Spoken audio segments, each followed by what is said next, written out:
তবে কি লোকসভা নির্বাচনের প্রাক মুহূর্তে সরকারের অংশ হিসাবে মথাকে চাইছে বিজেপি?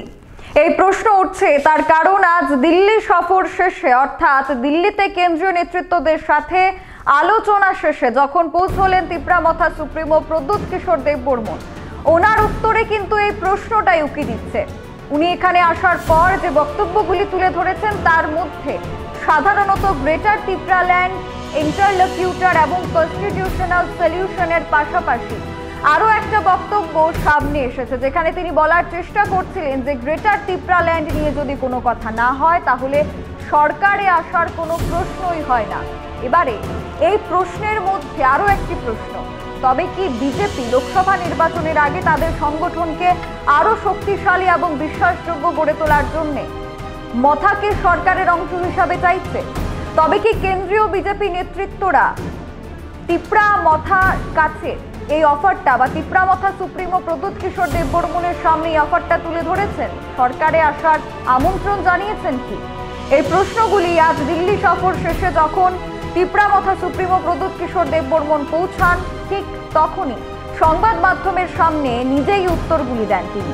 যদিও ওনাকে কোনো প্রশ্ন করা হয়নি যে সরকার পক্ষে আসার জন্য কি কোনো আলোচনা হয়েছে, নিজে থেকেই তিনি উত্তর দিয়ে দেন যে গ্রেটার ত্রিপুরাল্যান্ড নিয়ে কথা না হলে কোনো আলোচনা কিংবা সরকার পক্ষে আসার কোনো প্রশ্নই থাকে না।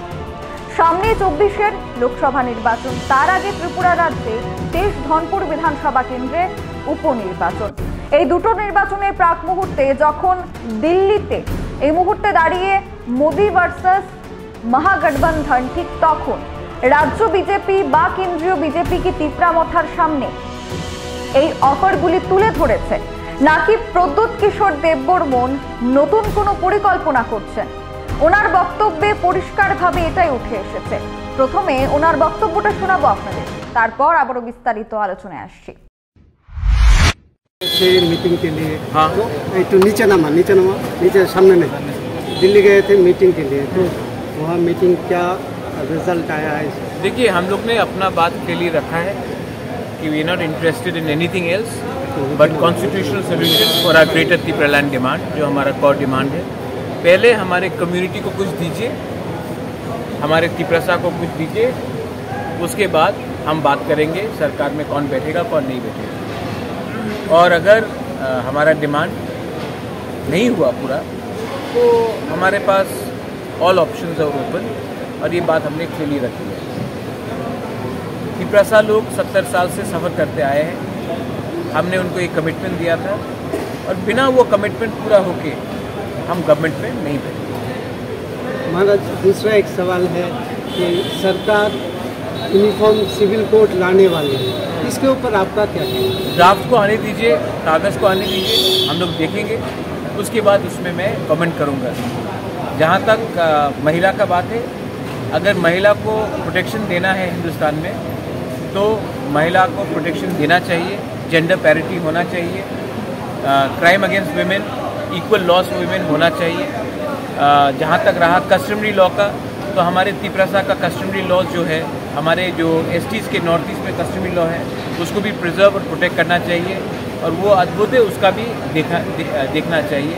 तो पहले गवर्नमेंट ऑफ इंडिया को ड्राफ्ट निकाल के लाने दीजिए, उसी के बाद मैं कमेंट करना चाहूँगा। महाराज, और जब मीटिंग में सिर्फ क्या ग्रेटर त्रिपुरालैंड के ही बारे में बात हुआ या इंटरलोकेटर या दूसरा कोई कॉर्पोरेट लैंग्वेज जो था उसके बारे में? हमारा जो डिमांड है, कोर डिमांड है, कॉन्स्टिट्यूशन के अंदर क्रिएशन ऑफ ग्रेटर त्रिपुरालैंड, उसी के लिए बात हुआ। रोमन स्क्रिप्ट हमारा मुद्दा है, होम मिनिस्टर जानते हैं, कोकोगोरो। हमारा इंटरलॉक्यूटर का जो होम मिनिस्टर ने जो बात किया था, उन्होंने खुद सबके सामने स्वीकार किया कि उस समय मणिपुर में प्रॉब्लम था, इसके लिए हमारा प्रोसेस डिले हुआ है। लेकिन अब मैं उसमें और कुछ बात नहीं करना चाहता हूँ।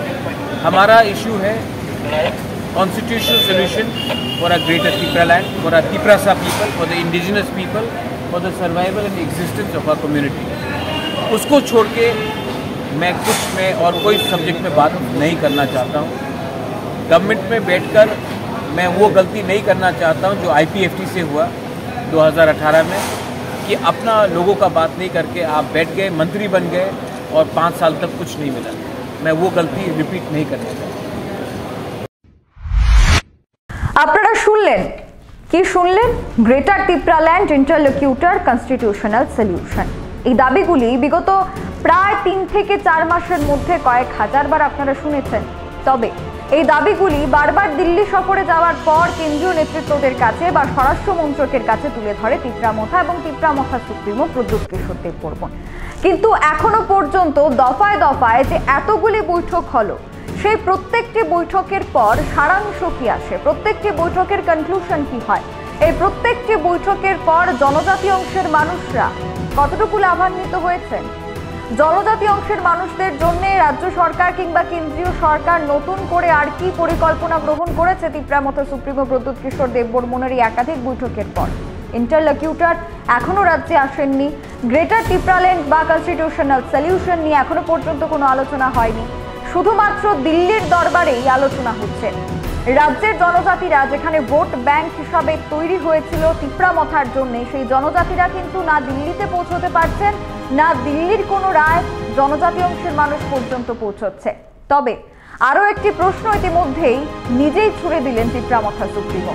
সরকারে আসার কথা কেনই বা তিনি বললেন? কেনই বা তিনি বললেন যে গ্রেটার তিপ্রাল্যান্ড নিয়ে কথা না হলে সরকারে আসার কোনো প্রশ্নই হয় না? তবে কি বিজেপি লোকসভা নির্বাচনের আগে এবং উপনির্বাচনের আগে তিপ্রামথার সামনে সরকারে আসার জন্য আবেদন জানিয়েছে? এই গোটা বিষয়টাকে কি বিজেপির সংগঠনগুলি মানবে?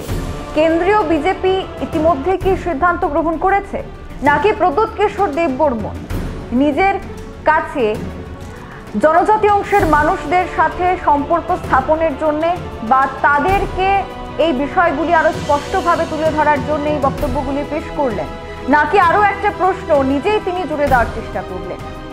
এই মুহূর্তে দাঁড়িয়ে গ্রেটার তিপ্রাল্যান্ড ইন্টারলোকিউটর রোমান স্ক্রিপ্টের দাবির ওপর সরকারে আসা নিয়ে তিপ্রামথা কি বৈঠক করছে, এটাই দেখার বিষয়। যদিও বা সময় সাপেক্ষ এই বিষয়গুলি জনজাতি অংশের মানুষদের ঠিক কতটুকু লাভ দিয়েছে তা ওনারাই বলতে পারবেন। তবে আমাদের নজরে এখনো পর্যন্ত প্রদ্যুৎ কিশোর দেববর্মনের এই একাধিক বৈঠক কিংবা আন্দোলন কিংবা রোমান স্ক্রিপ্টের দাবি, গ্রেটার তিপ্রাল্যান্ডের দাবি, কনস্টিটিউশনাল সলিউশন, কোনো কিছুই জনজাতি অংশের মানুষদের জন্য কতটুকু লাভ দিয়েছে বা তারা কতটুকু লাভান্বিত হয়েছেন তা নজরে আসেনি। সবাই অপেক্ষায় রয়েছেন।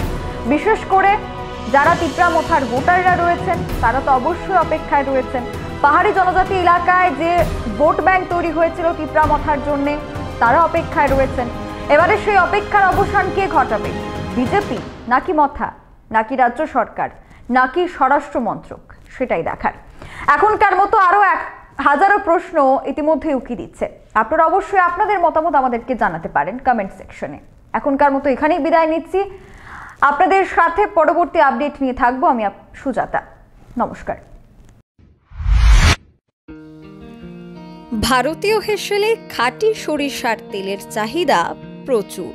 ত্রিপুরায় প্রথম উৎপাদিত স্বাস্থ্যসম্মত 100% খাঁটি সরিষার তেল এবার আপনার ঘরে নিয়ে আসুন।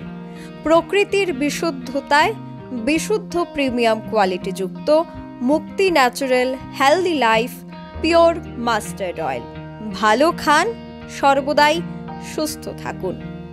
মা কোকিলা ওয়েল মার্চেন্ট প্রাইভেট লিমিটেড, চাঁদমারি, কুঞ্জবন, আগরতলা, পশ্চিম ত্রিপুরা। আমাদের সাথে যোগাযোগ করতে পারেন 038129199903 নম্বরে। তাই আর দেরি না করে নিজেকে এবং নিজের পরিবারকে সুস্থ রাখতে আপনার প্রথম পছন্দ হোক মুক্তি natural healthy life mustard oil.